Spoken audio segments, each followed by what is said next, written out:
ముఖ్యమంత్రి గారి డైరెక్షన్ లో ప్రశ్నించే గొంతుల నొక్కేశాలన్న ఆలోచనతో మరి ఎవరైతే ప్రభుత్వానికి వ్యతిరేకంగా మాట్లాడుతున్నారో వాళ్ళ 6 గ్యారెంటీల గురించి మాట్లాడుతూ ఉన్నారో వాళ్ళని అరెస్ట్ చేయాలన్న ఆలోచనతో దుశ్చర్యతో ఈరోజు ముందుకు పోతాం.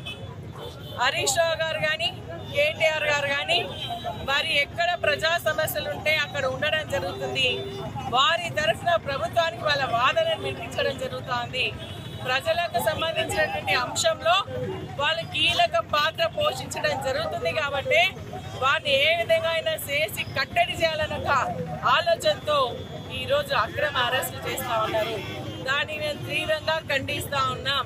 కానీ ఈరోజు ప్రభుత్వం వాళ్ళ ధర్మాన్ని మరి అదేవిధంగా వాళ్ళ బాధ్యతను విస్మరించడం వల్లనే ఈరోజు ప్రజలందరూ కూడా బీఆర్ఎస్ పార్టీ వైపు చూస్తూ ఉన్నారు. టీఆర్ఎస్ పార్టీ నాయకులకు మాకు ఈ సమస్యలని అడగండి అని చెప్పేసి అడుగుతా ఉన్నారు. ఈరోజు లగచర్ల ఇష్యూ కానీ మరి అదేవిధంగా అనేక రకాలైనటువంటి సమస్యల పైన మరి టీఆర్ఎస్ పార్టీ మాట్లాడుతుంది కాబట్టి దాన్ని మరి భరించలేనటువంటి కాంగ్రెస్ పార్టీ వాళ్ళు చేసుకున్నటువంటి ఏమైతే చెప్పినటువంటి హామీలు ఉన్నాయో అవన్నీ కూడా ఒక్కటి కూడా నెరవేర్చకపోగా ప్రజలకు వీళ్ళంతా కూడా ఇంకా ప్రజల్లోకి తీసుకుపోతా ఉన్నారన్న ఒక ఆలోచనతో మరి వారిని కట్టడి చేయాలన్న ఆలోచనతో ఈ విధంగా అక్రమ అరెస్టు చేయడం జరుగుతుంది.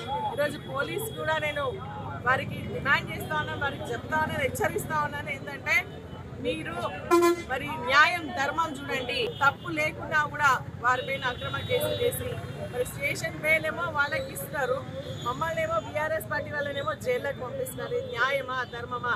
ఇంతకుముందు గతంలో ఎన్నో ప్రభుత్వాలు వచ్చినాయి, మరి ఇదే విధంగా ఉండేనా? ఒక్కసారి మీరు ఆలోచన చేయండి.